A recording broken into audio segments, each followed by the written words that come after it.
let's say you're a voter, Chill, and I'm a Sure. voter. For you, you're like, okay, 80% of the games to me is the bare minimum. You can account for that with your own votes. You don't need to vote for Shaq in 97. No one's forcing you to come to that conclusion by yourself. But then if there's a voter like me who says, okay, I just care about the level of play, and if you play 51 games and someone else plays 60, but I think you've just outperformed them drastically, I will still give you the edge. I'm allowed to come to that conclusion myself.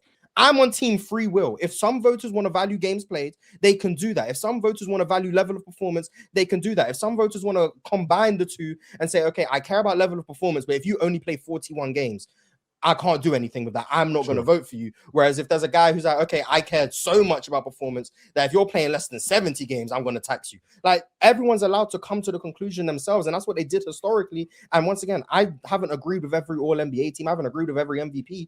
But let the people come up to what they value themselves. You've drawn one arbitrary line and decided that's the rule of objectivity for the awards. Do you think the rule should be in place? And then next up, and if it is in place, what are the game thresholds? And would you have it consistent for MVP, DPOY, all NBA? Like, would you be straight across the board? I'm actually comfortable with the rule being what it is. And the reason why I'm comfortable is because the all-time greats, this is what they did. They played. And when they played, they produced at a high level. When you only play half the season, when you barely play half the season, even if you are producing, relatively good numbers, or you're producing great numbers, I feel like consistency is what matters. And the all-time greats played more than half the season. If I'm asking you to play 80% of the games, I don't think that's ridiculous.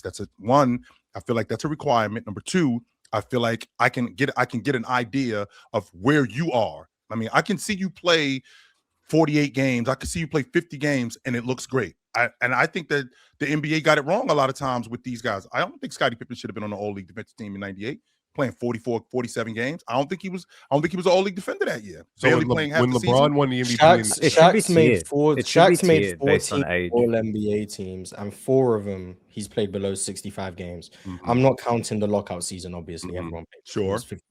4 of his All-NBA seasons, he's played less than 65 games, which would mean he'd only have 10 in modern NBA. I know Yao Ming has made one where he's barely played. Mm-hmm. Scottie Pippen was the example you just used. So when LeBron won MVP in 2011-12, by the way, Chill, he only played 62 games that year. 62 out of 66. Yeah, so like I'm going through the numbers. That was a lockout season. Yep, 49 for Karl Malone, 80. Yeah, that was another season, 88, 99. Then you had playing 54 games that year. Shaq shouldn't have been on the all and what you call it that year, Mars, in 97. He had a knee injury. He was out for almost. He got hurt early in the season. He had a hyperextended knee. He ended up doing that against Dallas, and I think he missed like almost 51 games. Yeah, made All-NBA 13. It should be a tiered system based on. He missed almost like two and a half, almost 3 months. Years played. No. And then Kareem missed the playoffs and got MVP. I mean, I just think it should be up to the voters. I don't know. It should be up to the voters. That's where I'm at. If the voters think that Shaq's 51 games is more valuable than someone else's 75 games, they should be allowed to think that. There shouldn't be a rule in place that changes that, in my opinion. So most voters factor in availability anyway into their votes. There's a reason why 51 games of Shaq was All-NBA third team. It's because the other centers who made it ahead of him played more games than him, which means the voters use their own discretion to say that Hakeem in 97 was more valuable because he played 78 games. They use their own discretion to come to the conclusion that Patrick Ewing was more valuable that season because he played 78 games. So they came up with it themselves. They already docked Shaq. Because if you ask me, player for player, 97 Shaq versus 97 Ewing and 97 Hakeem, who's the better player? To me, it's Shaq, and it's not even a question. He's better than them by that point. But they already acknowledged, okay, he played 27 games less. Therefore, he didn't provide as much value over the season as those guys. There's a reason why Alonzo Mourning was really close to making it ahead of Shaq. It's because there were voters who absolutely believed that Alonzo Mourning in the 15 games extra he played provided more value than Shaq. So he got votes. Just leave it up to the voters to decide how much they value the games played. Like, they already tax players for it. That's what happens. You're not going to make All-NBA first team playing 48 games, but you damn might be the top 15 in value off your 48 games, and you should be on the All-NBA team. Like, the voters already acknowledge games played. I don't know why we've had to make a rule to change something that voters already acknowledged. They already factored that in. But whatever. But to your point, Mars, that the player is better. Shaq was better. I'm not going to argue that point. But when we're talking about just that season, right? That season, those 51 games, were they better than what the defensive player of the year in Dikembe Mutombo did in 1997? Whether or not you think it was, that's a whole 80 different games discussion. and he was the defensive player of the you, year. if you don't think it, he if didn't you make don't the think it All-Pro was team. I've disagreed with awards that happen every year. I still disagree. Like the 65 game rule mattering to me. Like at the end of the day, I make up my own All NBA ballots. Like I don't care if you actually make it or not. It is what it is. So like, I'm not saying the rule needs to change so that I can be happy because I don't care about who actually makes the teams. It doesn't hold any effect to me. But if you think Dikembe should have made it instead of Shaq that year, then just say that and like give Dikembe his credit. It doesn't mean that the rule needs to change so that it aligns with how you feel about the awards. Like, I don't think that's what needs to happen. You can just disagree with the award. I disagree with the awards all the time. I've disagreed when Steph Curry didn't win Finals MVP over Iguodala. I went like, reform the awards and make it it has to go to like no. It's like, but if we had a guideline, though, Mars, I mean, if we had a guideline, if we had a requirement, I think that would make things. I think that would make things a lot clearer. How do you do a guideline for subjective awards, though? The line is just so arbitrary. Why is 60? So if I play 66 games and you play 64, but I play 10 times better than you, all of a sudden I can't make it because I play 2 less games. Like the line, and this is the thing when you have stuff like this, the line ends up being so arbitrary. Yeah, but it's not about it. The issue we're having the season of exceptions right now. Jokic is about to miss it. It may possibly. Shea might miss it. Giannis has already missed it. Wemby might. We're having the season of exceptions. Like, and this is the thing. When you make rules, you have to acknowledge that these exceptions are possible. Now, did I know that we was going to have potentially all of the top 5 players on the planet all miss it in 1 year? No, but I will say I'm kind of thankful that it's happening because it's opening people's eyes to the fact that this rule is dumb.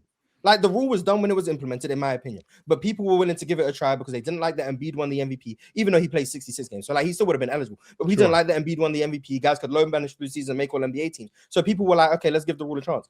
Now the top 5 players in the world might all miss the threshold. Yeah, people are open their eyes to the fact that this rule was, in my opinion, nonsense. But that doesn't mean that they have. You can't just draw an arbitrary line and be like, oh yeah, but that's objectivity. Sure, but that doesn't mean that we have to abolish it, though. No, okay, but that doesn't mean that we have to completely abolish it. And on top of that, for me to ask you to play 80% of the time in order to be considered the league MVP, count that into your own vote without being told that has to count. What about if you think 80% of the games, which is how many games is that? 82 times I like 8. That pen. What's that? That's okay, 65 games, about 65, 68 games. Whatever. If you think, okay, for me, if let's say you're a voter, Chill, and I'm a voter, for you, you're like, okay, 80% of the games to me is the bare minimum. You can account for that with your own votes. You don't need to vote for Shaq in 97. No one's forcing you to come to that conclusion by yourself. But then if there's a voter like me who says, okay, I just care about the level of play, and if you play 51 games and someone else plays 60, but I think you just outperformed them drastically, I will still give you the edge. I'm allowed to come to that conclusion myself. I'm on team free will. If some voters want to value games played, they can do that. If some voters want to value level of performance, they can do that. If some voters want to combine the two and say, okay, I care about level of performance, but if you only play 41 games, I can't do anything with that. I'm not going to vote for you. Whereas if there's a guy who's like, okay, I cared so much about performance that if you're playing less than 70 games, I'm going to tax you. Like everyone's allowed to come to the conclusion themselves. And that's what they did historically. And once again, I haven't agreed with every all NBA team. I haven't agreed with every MVP.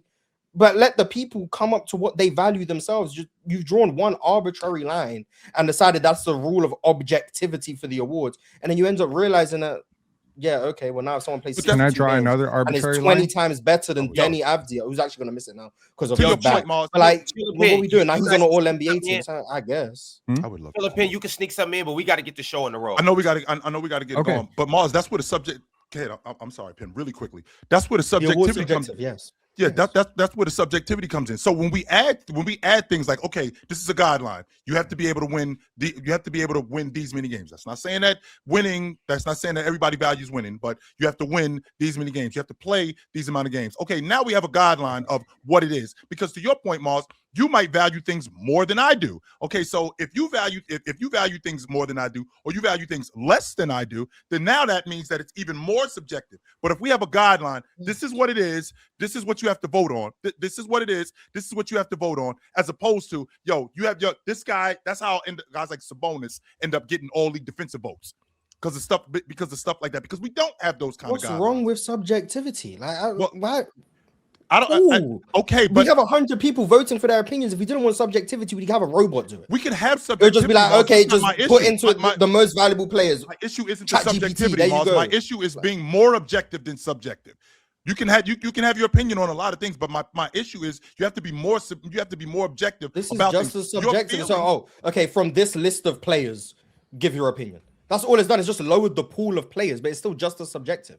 But if it's you give the exact same thing, every other value is the same. If you play 65 games, you now hit the threshold. You still have to decide: do you value 65 games of X player or 74 games of another player? It's still the same exact level of subjectivity, except instead of being from 450 players, it's now from 212. Sure. That's the only difference. All you've done is lower the pool, but the level of subjectivity is the same because all you've done is implement a games threshold. There's no performance threshold. But I do have a guideline. How many games do you play? But I do have That's just arbitrary. That's all it is. No, but I do have a guideline, and I do have a guideline, and that guideline is availability, and that's a part of being a league. But why is 65 games valid but 63 isn't? Well, the reason I think the number 65. I think the number that 80% of the games. That's what I'm thinking. I'm thinking. But why is 80% inherently more valuable? Nice round number. 4 out of every 5 games. I can't ask you if I can't ask you. You can ask what you want, games. but if I play 63 games. Okay, if I'm Jokic, sure, and I play 63 games, and I'm Jalen Johnson, sure, and I play 75 games. Look at me with a straight face and tell me Jalen Johnson was more valuable that season than Jokic because he played 12 I think that's an exception. I do think that. But you said Jalen Brown's more valuable to his team this year because of the games played.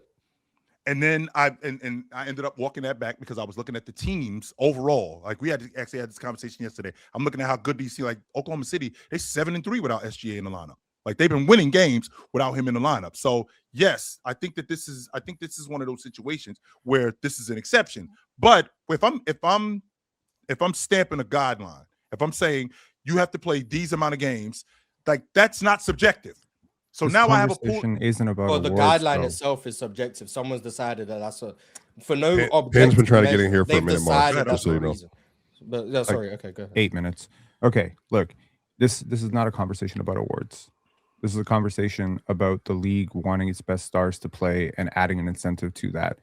When you go to a store and they give you points, you know you're paying for those points, right? This is not rocket science. You're paying for those points. They're like reward points, and you got to come back to the store to retrieve it. That is an incentive program. We do incentive programs all the time. You don't show up, you get fired. So the league has guaranteed contracts. The players union is not going to agree to void contracts if players don't play.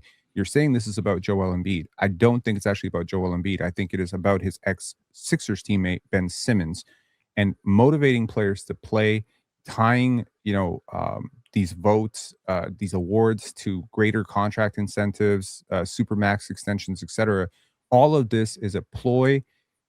It's a red herring. We're looking at this from like we're trying to make awards more legitimate. Mars is stuck on, Jalen Johnson versus, Nikola Jokic. And I'm assuming Jalen Johnson is a stand-in for somebody who has a legitimate chance like Cade. But I don't think it's about that at all. I think the league is not necessarily saying Cade is better than Jokic because Cade played more games. I think the league is saying we want Jokic to play more games. I think the league is saying we want Wemby to play more games.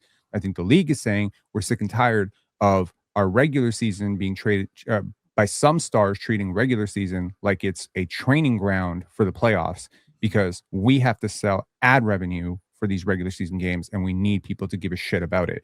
And guess what? Don't you think since this has happened, the player, any player who, and what I was trying to say earlier was, I think we should make it a minutes thing, right? So if you look at it, if you play 30 minutes a game for 82 games, that's 2,460 minutes. Let's slide that back a little bit and let's just make it 2,000 minutes. Make it the 2,000 minute rule. That way, someone who just misses a bunch of games can catch up to it later by playing more minutes. If they really want the award, they can just play more minutes. 2,000 minutes breaks down to 65 games played at 31 minutes a game. I think that's reasonable. I think that's very reasonable. So Adam Silver, make the change. That's 24 minutes a game over an 82 game sample size too. So that's just very fair, very fair. It's the panel. Religion get built on cam. Where the check throw smoke and the hoes go ham. You ain't never seen hoops all hit the raw. Every take got weight, every night we drop. This that barbershop. Courtside, worldwide tone. Welcome to the only show that really feel like numbers jumping like the score.